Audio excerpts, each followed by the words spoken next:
Hey everybody, and welcome back to episode 2 on this super iconic to me and nostalgic Super Sabre build.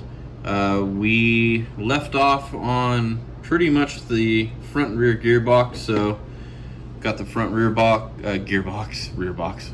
You know what I mean. Front gearbox all assembled, put together. That turned out really good, and pretty much got majority of the rear end assembled, upper and lower control arms, spindles. I got the rear dog bones in, and kind of gave you guys a breakdown of all the suspension shafts replacing the screw pins, which I do not like in any way. So yeah, everything is turning out great. Really love the red on this particular kit, and just super excited to continue the build. So I'll leave video 1 if you guys didn't get a chance to check it out. I'll leave that in the down in the description and in the playlist. But up next we have some front stuff. So the front spindles, those are kind of pretty intricate. It's almost like you need like 4.5 hands to build those, but some small metal plates, and I'll pop a diagram up, but they have to go in a special orientation. Make sure you get them right, so that'll take some time, but nonetheless super excited. So I'm going to get that knocked out and start getting some of the front suspension. So we'll jump into a couple time lapses here, and I'll update you guys along the way.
Alright, and we are back. Got those arms assembled. Quite a lot of pieces, but a little challenging, but still a lot of fun to build. You have to get the orientation right, so the holes get locked in there, and these are raised, so they need to point a certain way on the top and the bottom. And yeah, it's not crazy hard. You just have to pay attention and kind of get it all together the correct way. But yeah, as long as you just take your time and follow the instructions, it goes pretty good.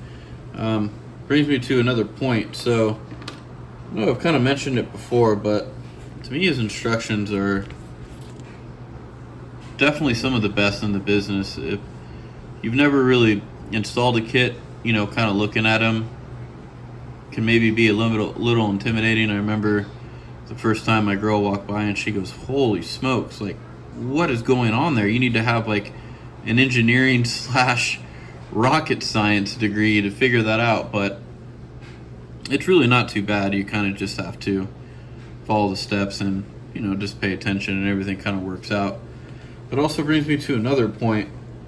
I would love to see like how these kits are like made and manufactured, from like the thought of it to, you know, the assembly line to, you know, I imagine, you know, in the 80s they probably started messing around with like CAD designs.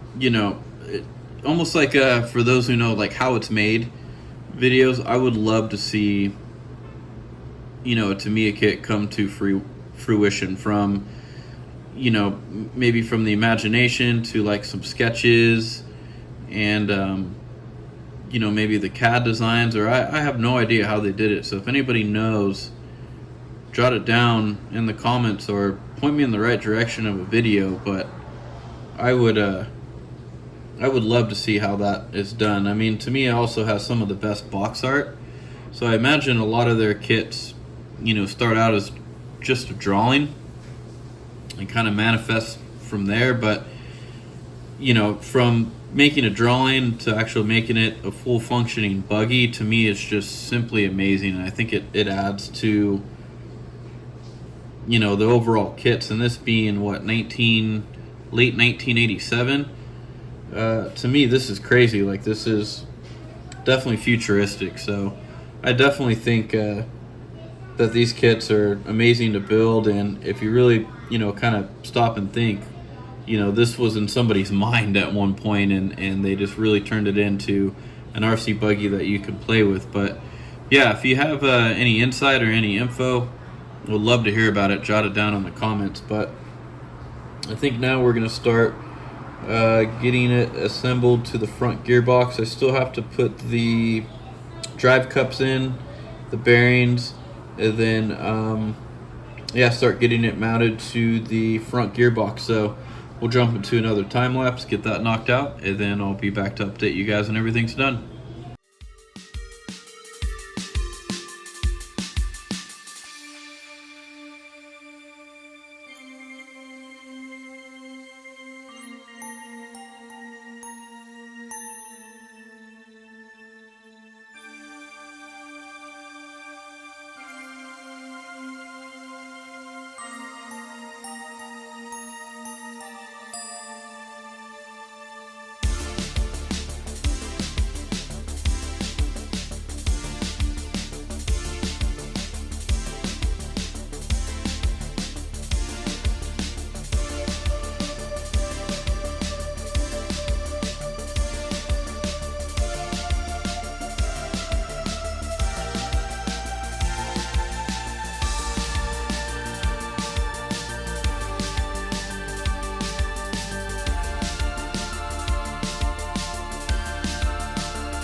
All right, so got everything in the front all assembled.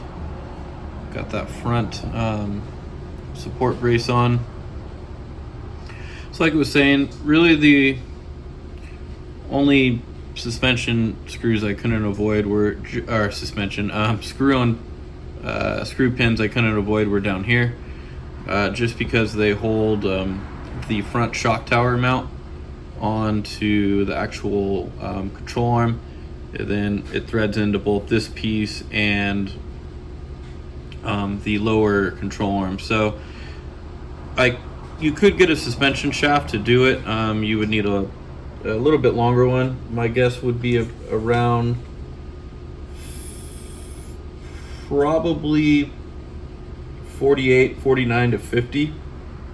Even at the screw pin being 46 millimeters, it's kind of weird. It doesn't actually extend all the way through the bottom here. It was like that on the Hot Shot 2 as well. But yeah, so you can do it, but it would have to be a really tight fit to kind of compress that front shock tower on. So yeah, everything else I ended up doing, you know, the suspension shafts up here. So the same ones I use in all the kit, the HPI 101-303. And then I did kind of have to bore out the holes a little bit on here. just because when I put it on it was way too tight and it didn't allow kind of the arms to pivot up and down. And then they come with some spacers, some red spacers. I had to add a little bit more to kind of make up the gap because I wanted it, a nice tight compression fit, so it, it's designed to squeeze the gearbox, keep it from spreading out, and then join these two arms together, almost like a strut tower bar. So you do want it kind of nice and firm and fit up there. So I just had to add a couple little spacers and washers, but other than that, yeah, it looks really good. Love those red pieces. Super excited to get those on. But yeah, other than that, everything else went really, really good. Feels super, super good. No drag or anything like that. So yeah, super excited to get that front end on. Next we have, I think we started on the tub chassis. So this one has a pretty unique kind of like a slide shaft style, almost like a rack and pinion, but without the gears steering. So I'll be interested to see that. And then I do have some updates on those. So those turned out really, really cool, and I ended up spraying them with a clear semi-matte kind of clear finish. But they do have some like some flake or almost like some sparkle to them. I actually like them way better than kind of like a flatness. So they turned out really, really good. Really excited for that. They do have some texture, so I think they'll turn out really, really good. But yeah, I was able to spray quite a few coats of those and get them dried. So I'm really excited to get those tires on. I'm not quite sure if the camera's picking it up, but yeah, it definitely has some flake. So I'm gonna jump on to that tub chassis, and then I'll update you guys when everything's all done.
All right, and we're back.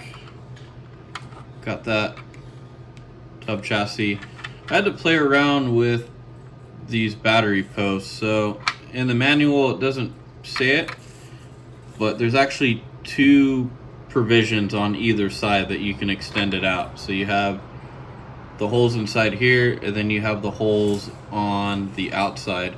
And I believe the original one, you can either run the classic NIM pack, or I believe like the 8 cell, the bigger NIM pack, which this one extended out. But yeah, I kind of had to play with it because even my standard, the lipos I have, the 2S, which are the same as the NIM packs, I kind of had to play around to get it to fit good. So what I ended up doing, the manual calls for both this one and this one, I believe, to be on the inside. I have to go back. Yeah, no, it called for this one to be on the outside and this one to be on the inside. So I ended up swapping it around. So I moved this one on the inside and this one over here on the outside, and now it fits all my 2S lipos perfectly. So a little bit of finagling on that, but this is definitely unique. And from what I believe, if you guys know, put it down in the comments, but I believe this is the only one with this crazy, it's almost like a rack and pinion, but without any gear or worm drive. But yeah, it's just kind of like a slide pin that goes back and forth. So definitely, unique. I have heard of some people, if you like take it in the sand and the dirt a lot, some people do complain that like some dirt and debris will get behind there. And so I have heard that people recommend, to do like a stronger servo to kind of compensate for that. But yeah, definitely unique. And like I said, from what I know, just on this particular Super Sabre chassis. So I did some work off camera because kind of uneventful stuff, but got the servo mounted up here, servo horn, servo Sabre. And then these are never fun, but yeah. Got these steering rods all together. So I'm going to keep on going. We're going to get the servo and the linkage in, and then I actually believe we start attaching the front and the rear gearboxes. So really excited to get this to a rolling chassis. So I'm going to get that knocked out. We'll jump into a couple time lapses, and I'll be back to update you guys when everything's done.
Alright, so got the rear shocks all assembled. Are they any different than the yellow CVAs? No. But are they special because they're red? Absolutely. Actually look really, really good, and I can tell, I think the spring rates are a little bit different over the Hot Shot 2 that I did. These feel a tad bit softer, which I think is good. So I ended up running a mix between the soft oil, which is the 400, and some 70 weight. So I pre-mix that and do like a 50-50 ratio. It just helps a little bit with the bounciness in the rear, but they called to use the 3-piston kind of valve, so I definitely agree with them on that one. So I did the 3-piston in the rear. They called for the times 7 spring compressor, and it feels pretty good. So I'll see once it gets on there, but yeah, those turned out great. And I don't know why, I always say it, but I love assembling shocks. It's definitely one of my more favorite things to do. It doesn't bother me at all. So yeah, they turned out really, really good and look amazing in red. So I believe we actually get to mount these right now. So I'm gonna get those mounted to the rear, and then I believe we move on to the front. There is some slight changes I'm gonna do on the front shock, so I'll let you guys know about that. But yeah, I'm gonna get these mounted in the rear, and then I'll update you guys when everything is done.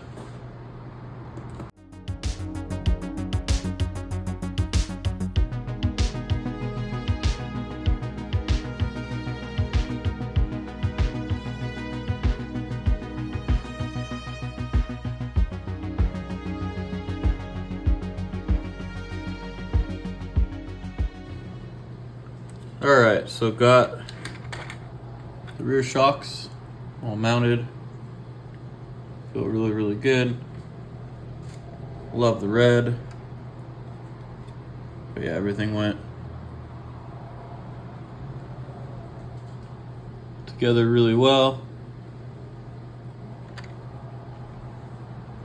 Yeah, those red CVAs are definitely unique and special. So some things I did off camera, I was able to get the heatsink on underneath. Super tight fit. I was worried it wasn't going to fit, but got it in there pretty good. So the red goes great with everything else, and it'll help to keep it nice and cool. And got the servo and the arms mounted, and it's kind of cool. There's a little dust shield or dust cover that they call it. So yeah, I think they tried a lot to make sure that dust and dirt doesn't get in there and kind of affect that steering, but it is open on the bottom, but still nonetheless super unique and definitely really, really cool. So that's going to wrap it up for build episode 2. Really excited to get this thing to start looking like a buggy almost. But like I mentioned, we got to do the front shock, so I'm going to do some things and I'll go more in depth on the next video to kind of help that front shock. And then after that, we'll get that mounted to the front gearbox assembly and get the drive shaft in and get that mounted up. So yeah, really excited to get this assembled and it to start looking like a rolling chassis. So I appreciate everybody tuning in. Really hope you like this video and kind of some of the updates or upgrades that I'm doing. Hopefully they'll help you out if you're looking to build this kit, or maybe you already have one and want to make it slightly better. For those who are on Instagram, check me out. I kind of do a lot of behind the scenes, so I'll leave a link down below. I post a little bit more pictures and kind of in-depth stuff on there. So if you do have that, feel free to check me out. And other than that, again, thanks to everybody for tuning in. If you're not outside playing with your RC cars, get them off the shelf, dust them off, play with them, get them dirty. That's what they're made for. And we'll catch everybody on the next one.